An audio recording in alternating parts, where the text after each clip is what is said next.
আপনাকে যদি আমি গত ২০ বছরে পৃথিবীর সবচেয়ে বড়, বড় রেভলিউশনগুলার একটা লিস্ট করতে বলি, সেই লিস্টে একদম উপরের দিকেই যে নামটা থাকবে সেটা হলো আরব স্প্রিং বা বাংলায় আমরা এটাকে আদর করে বলি আরব বসন্ত।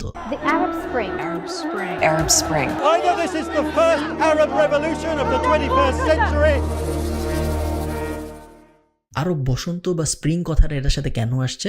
বসন্ত বা স্প্রিং কথাটা আসার কারণ হলো বসন্ত বা স্প্রিং খুব সুন্দর একটা সময়, এবং এই আন্দোলন যখন শুরু করা হয় তখন বলা হয়েছিল যে এই আন্দোলন যদি সফল হয় তাহলে খুব সুন্দর একটা স্প্রিং বা বসন্ত আসবে, যে এই বসন্তে কোনো দুর্নীতি থাকবে না, কোনো আহাজারি থাকবে না, কোনো দমন পীড়ন থাকবে না, সরকার খুব সুন্দর করে মানুষজনের সাথে কাজকর্ম করবে। এবং এই ধরনের অনেকগুলো প্রমিসের উপর ভিত্তি করেই মানুষজন আরব দুনিয়ায় রাস্তায় নেমে আসে আন্দোলন করার জন্য তাদের রেসপেক্টিভ সরকারের বিরুদ্ধে। কাগজে কলমে আন্দোলন সফল হয়। আমি 2 বছর আগে ইজিপ্টে গিয়েছিলাম এবং তেহরিন স্কোয়ারে আমি এই আন্দোলনের ব্যাপারে অনেক কথা গোপনে রেকর্ড করেছিলাম, কারণ তেহরিন স্কোয়ারে কিন্তু আজকেও ভিডিও রেকর্ড করতে দেয় না, ওখানে অনেক পুলিশ থাকে এবং এই আন্দোলনের কথাবার্তা অনেক সময় দমায় রাখা হয়। আপনারা গোপন ক্লিপটা দেখে আসেন এবং তারপরে আমি আপনাদের বলতেছি কেন এই আন্দোলনের কথাটা এই মুহূর্তে বাংলাদেশের জন্য খুব বেশি সিগনিফিক্যান্ট। أكثر من 50 سنة من عمري أنا مقاتل مساعد مراقب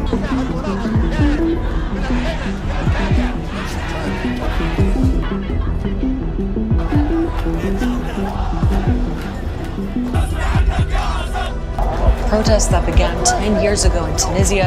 খুব ভয়ে ভয়ে রেকর্ডটা করতে হচ্ছে, কারণ এইখানে এই ব্যাপারটা করা পুরোপুরি আনঅফিসিয়ালি ইললিগাল। অফিসিয়ালি কেউ কিছু বলে না, বাট আনঅফিসিয়ালি আপনি যদি আমার পিছনে যে মনুমেন্টটা দেখতেছেন, আমি খুব কষ্ট করে টাঙ্গুল দিয়ে দেখাচ্ছি, ওই জিনিসের ভিডিও করেন তাহলে আপনাকে পুলিশ ধরে নিয়ে যেতে পারে, ক্যামেরা তো নিয়ে যাবে, আপনি অ্যারেস্ট হয়ে যেতে পারেন। এটার কারণ হলো 2010 সালে একটা ভয়ঙ্কর আন্দোলন হয়েছিল, আপনারা অনেকেই জানেন, যে আন্দোলনটাকে বলা হয় আরব বসন্ত বা আরব স্প্রিং ইংরেজিতে অনেকে বলে।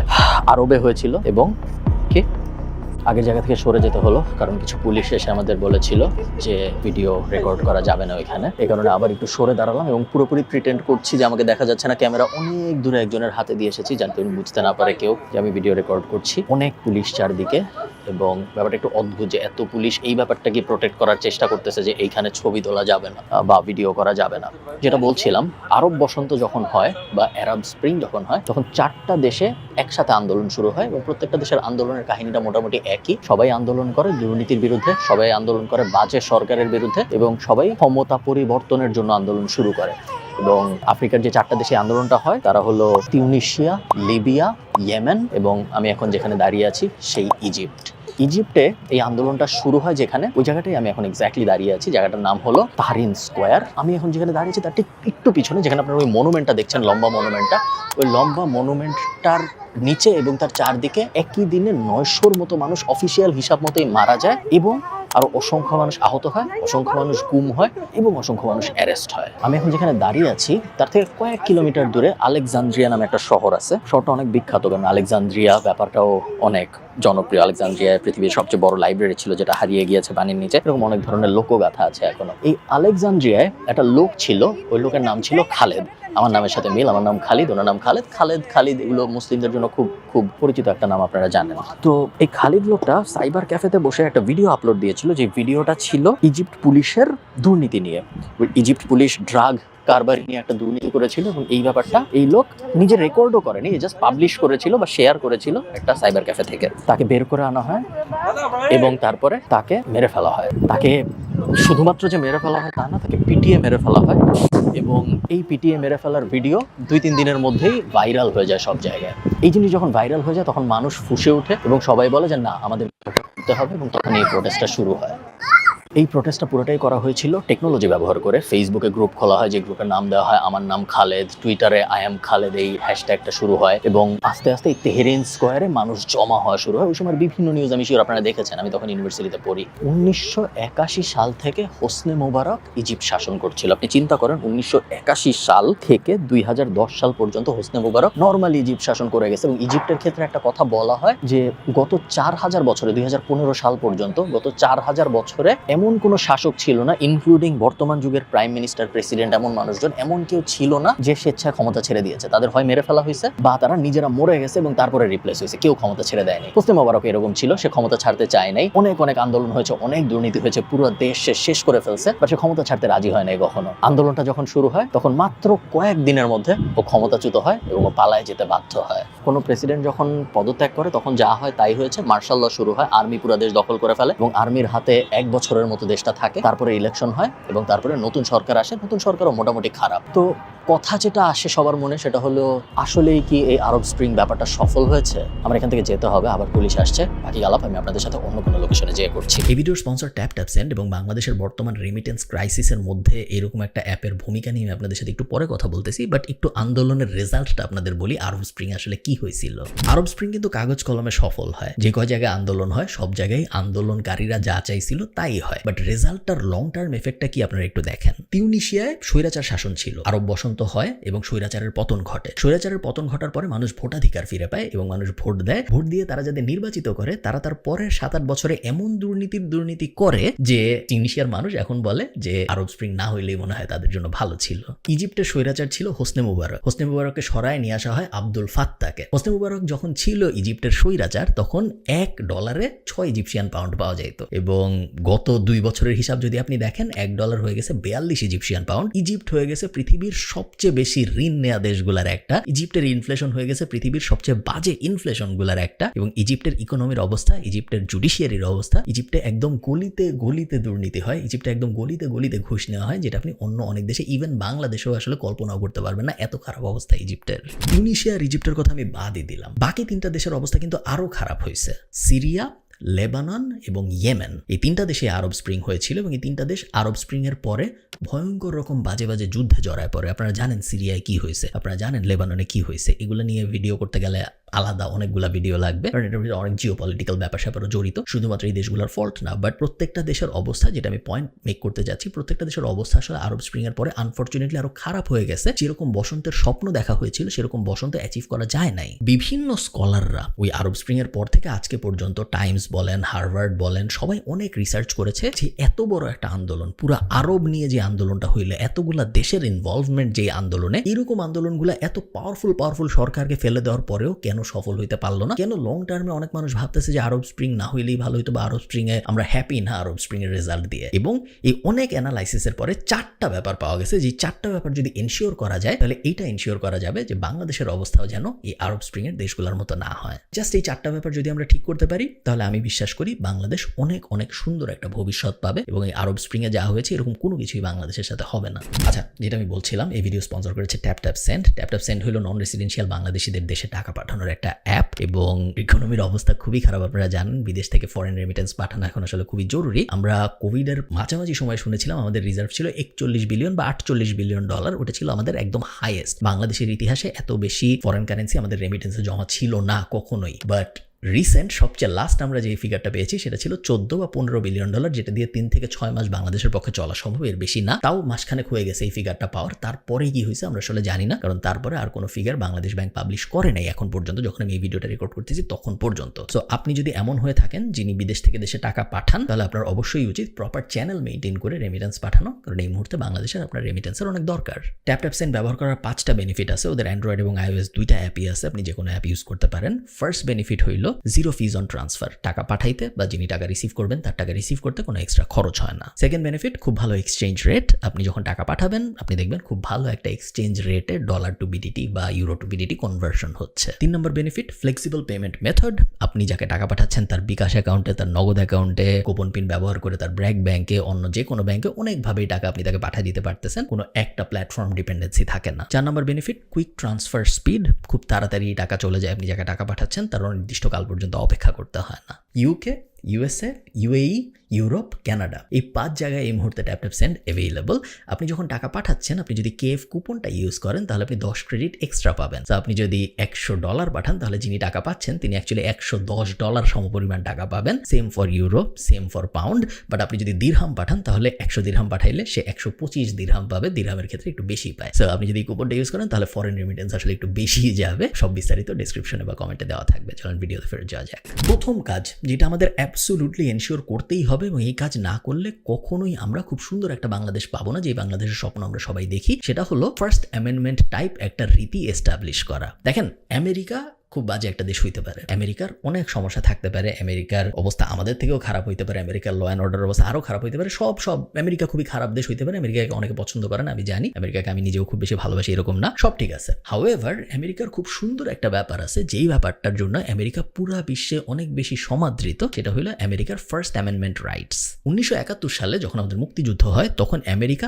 তাদের সংবিধান সংশোধন করে ফার্স্ট অ্যামেন্ডমেন্ট রাইটস বলে একটা ব্যাপার ইনক্লুড করে, এবং এটা একদম ঐতিহাসিক একটা ব্যাপার, কারণ এই ফার্স্ট অ্যামেন্ডমেন্ট রাইটস আমেরিকান সাধারণ মানুষকে একটা স্পেসিফিক পাওয়ার দেয়, যেই পাওয়ারটা আমাদের মতো মানুষদের জন্য খুব বেশি দরকার। ফার্স্ট অ্যামেন্ডমেন্টে আমেরিকার সরকার 5টা ব্যাপার আমেরিকার সাধারণ সিটিজেনদের জন্য এনশিওর করে, যে 5টা ব্যাপার আমার মতে বাংলাদেশের মানুষদের জন্য অত্যন্ত অত্যন্ত জরুরি, এবং এই ফার্স্ট অ্যামেন্ডমেন্ট ব্যাপারটা যদি আমরা এনশিওর করতে পারি আমাদের সংবিধানে, তাহলে আমাদের 99% প্রবলেম অটোমেটিক্যালি সলভ হয়ে যাবে। সো ফার্স্ট অ্যামেন্ডমেন্টের 5টা ব্যাপার কি কি? 1 নম্বর ব্যাপার ফ্রিডম অফ রিলিজিয়ন। এই ব্যাপারটা বাংলাদেশে অলরেডি আছে, সো এটা নিয়ে তেমন কোনো কাজকর্ম করার দরকার নাই। ফ্রিডম অফ রিলিজিয়নের মেইন বক্তব্যটাই হইল যার যে ধর্ম সে তার ধর্ম শান্তিপূর্ণভাবে পালন করবে, কেউ অন্যজনকে যায় তার ধর্ম পালন করতে বাধা দিবে না, কেউ এসে বলবে না যে তুই এই ধর্ম কেন পালন করিস, তোর তো আমার ধর্ম পালন করতে হবে, এরকম কোনো ব্যাপার থাকবে না, যেটা বাংলাদেশে অ্যাকচুয়ালি অলরেডি আছে। এটা নিয়ে আমাদের তেমন কোনো অনেক জটিল কাজকর্ম করতে হবে এরকম না। সৃষ্টির শুরু থেকেই বাংলাদেশ গত 55-60 বছরে খুব নর্মালি কিছু কিছু ব্যাপার বাদ দিলে যে যার ধর্ম পালন করে আসতে পেরেছে। Second, freedom of press. আপনারা জানেন প্রেসকে বা সাংবাদিকতা এই ব্যাপারটাকে অনেক সময় বলা হয় গণতন্ত্রের মূল স্তম্ভগুলার একটা। আমরা কেন যেন এটা ভাবি যে সাংবাদিকতাকে বা সাংবাদিকদের বা প্রেসকে যদি আমরা ফ্রিডম দেই, তার মানে হইল সরকার অপরাধ করবে। সাংবাদিকতার যে সাংবাদিকদের যেহেতু ফ্রিডম আছে, তো সাংবাদিকরা এখন এই অপরাধগুলো খুঁজে খুঁজে বাইর করে রিপোর্ট বানায় জনগণকে দেখাবে যে দেখো তোমাদের সরকার কত খারাপ। ব্যাপারটা কিন্তু অ্যাকচুয়ালি ওইরকম না। আপনি যখন প্রেসকে ফ্রিডম দিবেন, প্রেসের যখন স্বাধীনতা থাকবে, তখন প্রেস পুলিশের ভিতরে দুর্নীতি আছে নাকি খুঁজে বের করবে, সরকারের ভিতরে দুর্নীতি আছে নাকি খুঁজে বের করবে, সাধারণ জনগণের ভিতরে দুর্নীতি আছে নাকি খুঁজে বের করবে, সরকারি অফিসে তো দুর্নীতি আছে নাকি খুঁজে বের করবে, বেসরকারি অফিসেও দুর্নীতি আছে নাকি খুঁজে বের করবে। প্রেস একটা পুলিশ টাইপের কাজকর্মই করে, এবং এই কারণেই প্রেসকে রাষ্ট্রযন্ত্রের খুব একটা অবিচ্ছেদ্য ইম্পর্টেন্ট অংশ হিসেবে ধরা হয়, এবং তাদের ফ্রিডমটা খুব বেশি জরুরি। এই যে ভুল ধরায় দেওয়ার ব্যাপারগুলা, প্রেস যখন ফ্রিডম নিয়ে কাজ করে এবং তারা যখন সরকারকে যায় ফর এক্সাম্পল বলে যে পাসপোর্ট অফিসে তো ঘুষ হচ্ছে, এই বলার ব্যাপারটা, এই ধরায় দেওয়ার ব্যাপারটা আসলে সরকারকেই হেল্প করে ওই ব্যাপারটা ফিক্স করায়, যাতে সরকারের উপরে জনগণ আরো হ্যাপি হয়। সো প্রেসকে আপনি যদি ফ্রিডম দেন, হ্যাঁ শর্ট টার্মে মনে হইতে পারে যে ও তো আমার এই দোষ দেয়, ও তো আমাকে নিয়ে খারাপ খারাপ কথা বলে, বাট লং টার্মে ও আসলে আপনাকে ভালোভাবে গভর্ন করতেই হেল্প করে, এবং এই কারণেই ফ্রিডম অফ প্রেস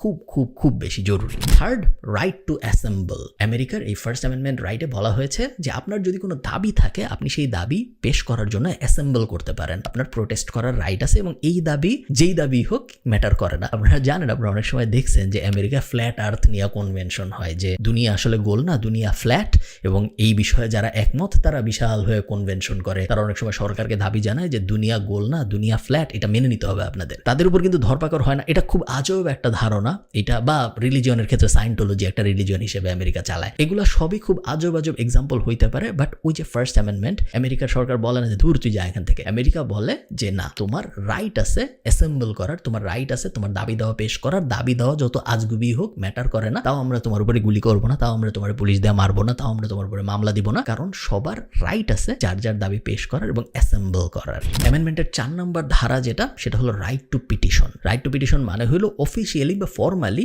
আপনি যদি সরকারের কোনো কাজে বা সরকারের কোনো এমপির কোনো কাজে যদি আপনি খুশি না হন, এবং আপনার যদি মনে হয় যে এর বিরুদ্ধে আপনার একটা ফর্মাল অ্যালিগেশন দিয়ে একে তার এমপি পদ থেকে সরায় ফেলা উচিত বা একে তার মন্ত্রী পদ থেকে সরায় ফেলা উচিত, আপনি সেটা করতে পারেন এই রাইট টু পিটিশন লটা দিয়ে। এবং fifth, the absolute most important part of First Amendment is freedom of speech. আমেরিকার মানুষ যে পরিমাণ ফ্রিডম অফ স্পিচ এনজয় করে, পৃথিবীর খুব কম দেশই আছে যেই দেশের মানুষ ওই একই রকম ফ্রিডম অফ স্পিচ এনজয় করতে পারে। আপনারা হয়তো বলবেন যে ইউরোপ কি ওরকম ফ্রিডম অফ স্পিচ এনজয় করে না? করে না। কিন্তু আপনি যদি জার্মানি যান, আপনি নাৎসি পার্টির অত্যাচারের কথা অস্বীকার করতে পারবেন না ফর এক্সাম্পল। এরকম অনেক অনেক স্পেসিফিক ল টাইপ জিনিসপত্র আছে যেগুলো ইউরোপের বিভিন্ন রিজিয়নে আছে, ইউকের বিভিন্ন জায়গায় আছে। বাট আমেরিকা আমার জানা মতে একমাত্র দেশ যেখানে আপনি একই তালে ডোনাল্ড ট্রাম্প থেকে শুরু করে বারাক ওবামা থেকে শুরু করে রিলিজিয়াস বডিজ থেকে শুরু করে সাধারণ মানুষ থেকে শুরু করে যাকে যা ইচ্ছা বলতে পারেন, যার বিরুদ্ধে যা ইচ্ছা বলতে পারেন, কখনো কথা বলার জন্য আপনার এগেনস্টে পানিশমেন্ট আসে না এবং এই ব্যাপারটা এনশিওর করে ফার্স্ট অ্যামেন্ডমেন্ট। আচ্ছা, শুধু ফার্স্ট অ্যামেন্ডমেন্ট ইমপ্লিমেন্ট করতে পারলেই যে সব সোনায় সোহাগা হয়ে যাবে এরকম না, আরও কিছু কিছু ব্যাপার আছে যে ব্যাপারগুলো ইমপ্লিমেন্ট করতে পারাটা আসলে খুব বেশি জরুরি যদি আমরা খুব সুন্দর একটা বাংলাদেশ চাই তার জন্য। সবচেয়ে ইম্পর্টেন্ট ব্যাপারগুলোর একটা হলো বিচার বিভাগ এবং আইন প্রয়োগকারী সংস্থাকে সরকার থেকে পুরোপুরি আলাদা করে ফেলা। আমি দেখেছি এ বিষয়ে অলরেডি কাজ হচ্ছে, বাট কতটুকু কাজ হবে আমি জানি না। আইন প্রয়োগকারী সংস্থার ক্ষেত্রে উপদেষ্টা বলেছেন যে পুলিশকে আলাদা কমিশনের আন্ডারে নিয়ে আসা হবে, কতটুকু করা হয় আমরা এখনো জানি না, বাট আমরা দেখবো হয়তো করা হবে। আইন প্রয়োগকারী সংস্থার বাদেও এমনিতে যে আমাদের লোয়ার কোর্ট এবং হাইকোর্ট আছেন এদেরকেও পুরোপুরি সরকারের প্রভাবমুক্ত রাখাটা খুব বেশি জরুরি, যেন যখন যেই সরকার আসুক সেই সরকার যেন এই লোয়ার কোর্ট বা হাইকোর্ট বা অ্যাপিলেট ডিভিশন বা পুলিশ এগুলোকে ব্যবহার করে তাদের মতের এগেইনস্টে যায় এরকম মানুষজনদের উপরে যেন দমন পীড়ন করতে না পারে। 3 নাম্বার কাজ, সরকারি কাজে সাবজেক্ট ম্যাটার এক্সপার্ট বাড়ানো এবং রাজনীতিবিদ কমানো। দেখেন, এটা একটু ফিলোসফিক্যাল ডিসকাশন হয়ে যাবে আপনার এবং আমার, বাট আপনি আমার সাথে বোঝার চেষ্টা করেন ফিলোসফিক্যাল ডিসকাশনটা কোথায়। বাংলাদেশের সিস্টেমটা বা গণতান্ত্রিক সিস্টেমটা, শুধু বাংলাদেশের না, এই ব্রিটিশ যে সিস্টেমটা, এই সিস্টেমটার মধ্যে একটু সমস্যা আছে। সমস্যাটা কি দেখেন, মনে করেন আমি ঠিক করলাম আমি সরকার গঠন করব বাংলাদেশে, আমি একটা পার্টি নিলাম মাকলু পার্টি, এই মাকলু পার্টি বাংলাদেশের নেক্সট ইলেকশন লড়বে। তো বাংলাদেশে 300 আসন আছে, 300 আসনের প্রত্যেকটায় আমি আপনাদের মধ্যে থেকে যারা আমার সাবস্ক্রাইবার আছে তাদেরকে একজনকে এক একটা আসন দিলাম যে যান আপনি এখন নোয়াখালী 1 আসনে বসেন, আপনি নোয়াখালী 2 আসনে বসেন, এবং তারপরে আমরা পুরো দেশে একটা ক্যাম্পেইন করলাম যে সবাই মাকলু মার্কায় ভোট দিন। মনে করেন আমরা জিতলাম, ধরেন আমরা 300 আসনই পাইছি, আমাদের কোনো অপোজিশন দাঁড়াইতে পারেনি, আমরা সবাই মিলেই পুরো একচ্ছত্র অধিপত্য আমাদের সংসদে, আমরা সবাই 300 আসনই আমাদের, ঠিক আছে। সো 300 আসন যখন আমি পেলাম এবং আমি যখন সরকার ফর্ম করলাম, আমি তো হইলাম প্রধানমন্ত্রী, তাইলে ওই সরকারের। তো এই প্রধানমন্ত্রী যখন আমি হলাম, এখন আমার সরকার চালানোর জন্য কি লাগবে? সরকার চালানোর জন্য এখন আমার লাগবে মন্ত্রী, সরকার চালানোর জন্য এখন আমার লাগবে প্রতিমন্ত্রী। তো এই মন্ত্রী এবং প্রতিমন্ত্রী আমি কোথা থেকে সিলেক্ট করব? মন্ত্রী এবং প্রতিমন্ত্রী সিলেক্ট করার জন্য আমার হাতে অপশন 2টা। বাংলাদেশ সংবিধান অনুযায়ী আমি টেকনোক্র্যাট মন্ত্রী নিতে পারি কিছু। সো মনে করেন কথার কথা, আমার মনে হইল যে সড়ক ও যোগাযোগে আমার একটা ভালো মন্ত্রী দরকার যে সড়ক ও যোগাযোগ খুব বুঝে। এখন আমি আপনাদের সবার দিকে তাকাইলাম, যে 300 জন আপনারা জিতছেন, 300 জনের দিকে তাকাই আমি দেখলাম যে এই 300 জনের মধ্যে তো আসলে সড়ক ও যোগাযোগ নিয়ে কাজকর্ম করে এরকম কেউ নাই। এরা তো সারা জীবন রাজনীতিই করছে। এরা সড়ক যোগাযোগ নিয়ে এদের না আছে কোনো পড়াশোনা, সড়ক যোগাযোগ নিয়ে না আছে এদের কোনো এক্সপিরিয়েন্স, না আছে কোনো এক্সপার্টিস, না ওরা সড়ক পরিবহনের কোথাও কোনোদিন কাজ করছে। এদের কোনো একজনকে যদি আমি সড়ক ও যোগাযোগের মন্ত্রী বানাই ফেলি হঠাৎ করে, তারা কিছুই বুঝবে না। তো আমার হাতে অপশন কি, আমি একটা টেকনোক্র্যাট মন্ত্রী বাইরের থেকে এনে ওখানে বসাই দিলাম। টেকনোক্র্যাট মন্ত্রীর কিন্তু লিমিটেশন আছে, আমি চাইলেই 300টাই টেকনোক্র্যাট মন্ত্রী বসাই দিতে পারি না, সম্ভবত 30%, বাট আমি ভুল হইতে পারি। তো একটা টাইম আমার এরকম আসবে যখন আমার এখান থেকেই মন্ত্রী এবং প্রতিমন্ত্রী নিতে হবে। এই সিচুয়েশনটা যখন আসে বাংলাদেশে, তখনই আপনারা দেখেন আইসিটি প্রতিমন্ত্রী হয় বাংলা বিষয়ে অভিজ্ঞ একজন, বাংলায় সারা জীবন পড়াশোনা করেছেন এরকম একজন মানুষকে ধরে না আইসিটির প্রতিমন্ত্রী বানায় ফেলা হয়। বা সারা জীবন ধরেন অমুক একটা র্যান্ডম সাবজেক্টে পড়াশোনা করেছেন, তাকে ধরে এনে সড়ক ও যোগাযোগ মন্ত্রী বানায় ফেলা হয়। একটা র্যান্ডম মানুষকে ধরে এনে স্বরাষ্ট্র মন্ত্রণালয়ে বসায় দেওয়া হয়। তার কারণ আমাদের রাজনীতিতে সাবজেক্ট ম্যাটার এক্সপার্ট কম এবং রাজনীতিবিদ বেশি। যে মানুষটা এমপি ইলেকশনে জিতে আসেন বাংলাদেশে, আওয়ামী লীগ হোক, বিএনপি হোক, অন্যান্য যে কোনো পার্টি হোক, তার কোনো একটা সাবজেক্ট ম্যাটারে এক্সপার্ট হওয়ার চান্স খুব কম এবং তার রাজনীতিবিদ হওয়ার চান্স খুব বেশি। এবং যখন এভাবে 300 আসন থেকে 300 রাজনীতিবিদ উঠে আসেন এবং সাবজেক্ট ম্যাটার এক্সপার্টরা তো আসলে রাজনীতি করবে না, তারা তো তাদের ক্যারিয়ারে বিজি, তারা তো তাদের লাইফে বিজি। সো তারা যখন তাদের ক্যারিয়ারে বিজি, তারা যখন লাইফে বিজি, তখন যে ওই ভ্যাকিউমটা কে ফিল আপ করবে? এমন মানুষ ফিল আপ করবে যাদের আসলে তেমন কোনো কাজকর্ম নাই। এমন মানুষ যখন রাজনীতিতে আসবে এবং এমন মানুষ যখন এমপি ইলেকশন করে জিতবে, তারপরে সে যখন যে মন্ত্রী হবে, প্রতিমন্ত্রী হবে, তখন তাহলে আমরা এই ডিভিশনগুলার উপরে এমন মানুষকে বসাই দিলাম, সে আসলে ওই বিষয়ে তেমন কিছু জানে না। হ্যাঁ, তার সরকারি গভর্নেন্স সিস্টেম আছে, তার আমলাতন্ত্র আছে, সে সবকিছু চালাইতে পারে। বাট আপনি চিন্তা করেন, মনে করেন আপনি একটা আইটি কোম্পানি চালান। এখন আপনার আইটি কোম্পানিতে আপনি একজন মানুষকে হায়ার করবেন। আমি আপনাকে বললাম আপনার হাতে 2টা অপশন। গত 20 বছর ধরে জনগণের জন্য অনেক কাজ করছে এরকম একজন মানুষকে আপনি আইটি কোম্পানিতে নিতে চান, নাকি গত 20 বছরে আইটি বিষয়ে পড়াশোনা করছে, আইটি বিষয়ে একটা কোম্পানিতে চাকরি করছে, আইটি বিষয়ে একটা কোম্পানি চালাইছে, আইটি বিষয়ে এক্সপার্টিস আছে এমন একটা মানুষকে আপনার কোম্পানিতে সিইও বানাইতে চান?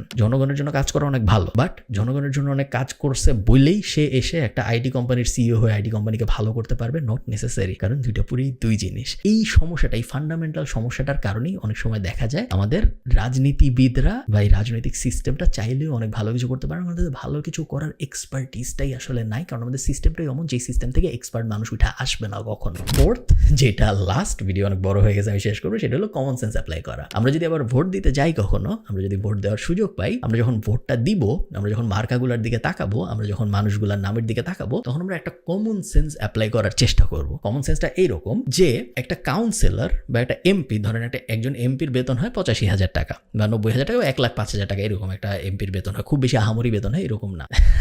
আমি ছোটবেলায় জিটিএ ভাইস সিটি খেলতাম, জিটিএ ভাইস সিটি অনেক পপুলার ছিল এবং এটা একটা গেম, আপনারা যারা জানেন না, জিটিএ ভাইস সিটি বেশ পপুলার একটা গেম। তো জিটিএ ভাইস সিটিতে চিট কোড দিয়ে পুলিশ থেকে বাঁচা যাইতো এবং অ্যাম্বুলেন্স নিয়ে আসা যেত। তো অনেক সময় অ্যাম্বুলেন্সের ড্রাইভার হিসেবে আমি জিটিএ ভাইস সিটিতে খেলতাম, যে আমার কাজই ছিল আমি অ্যাম্বুলেন্স চালাবো এবং যারা রাস্তাঘাটে অসুস্থ অবস্থায় পড়ে আছে তাদেরকে উঠায় হসপিটালে নিয়ে আসবো, এবং প্রত্যেকবার একজন অসুস্থ রোগীকে হসপিটালে নিয়ে আসতে পারলে আমাকে $5 বা $10 এরকম দেওয়া হতো, গেম কারেন্সি, অ্যাকচুয়াল কারেন্সি না। তো মানুষ অসুস্থ হইতো, অ্যাম্বুলেন্স চালায় যাইতাম রাস্তা দিয়ে, যাওয়ার পথে আমি 4-5 জনকে মেরে যাইতাম এবং একজনকে ঠিকই বাঁচাইতে যাচ্ছি, বাট এত রাফলি চালাইতাম গেমের মধ্যে যে ওই একজনকে বাঁচাইতে যেয়ে 4-5 জনকে মেরে ফেলতেছি, এবং তারপরে একজনকে ঠিকই আমি হসপিটালে নিয়ে আসতাম, তারপর আবার দেখতাম যে যাদেরকে আমি মেরে গেছি তাদেরকে পরের মিশনে আনতে বলতেছে হসপিটালে। এই জিনিসটা আমি এই কারণে বলতেছি, তার কারণ যদি আপনি দূরের থেকে দেখেন জিনিসটা, তাহলে আপনার মনে হবে যে ও কত ভালো, ও একজন অ্যাম্বুলেন্স চালক, ও অসুস্থ মানুষকে হসপিটালে নিয়ে আসতেছে, ও তো ভালো, ও একজন ভালো মানুষ, ওরই আমি ভোট দিব। আপনি যদি একটু কাছের থেকে দেখেন তাহলে আপনি দেখবেন যে হ্যাঁ, ও আমার উন্নতি করতে চায়, একজনের তো উন্নতি করতেছে, বাট ওই একজনের উন্নতি করতে যাওয়া আরো 5 জনের ক্ষতি করে ফেলতেছে, 5-6 জনকে মেরে তারপরে একজনের উন্নতি করতেছে। এই উন্নতির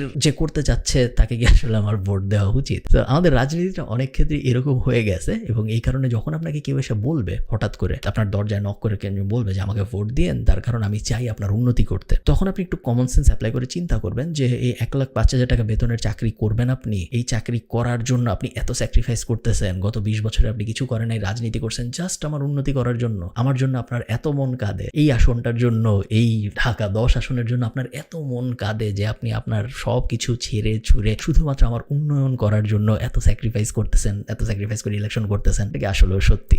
বেশিরভাগ সময় এটা আসলে সত্যি হয় না। বেশিরভাগ সময় মানুষ আমাদের উন্নতি করার জন্য ইলেকশন করে না, বেশিরভাগ সময় মানুষ ইলেকশন করে তাদের উন্নতি করার জন্য, এবং বেশিরভাগ সময় মানুষ ইলেকশন করে পাওয়ারের জন্য, কারণ আমরা ম্যাসলোর হায়ারার্কি অফ নিডস থেকে দেখেছি power is the ultimate win. পাওয়ারের উপরে আর কিছু নেই, আপনার যত টাকাই থাকুক, আপনার যাই থাকুক নাই থাকুক, আপনি যতদিন পাওয়ার না পাচ্ছেন ততদিন পর্যন্ত আপনি আলটিমেট অ্যাচিভার হইতে পারেন না, এবং এই কারণেই মানুষজন রাজনীতি করে। এই ভুল ধারণাটা থেকে আমাদের বের হইতে হবে যে মানুষজন আমাদের উন্নয়নের জন্য রাজনীতি করতেছে। ভালো থাকেন সবাই, সবার সাথে আমার দেখা হবে পরের কোনো একটা ভিডিওতে। টাটা।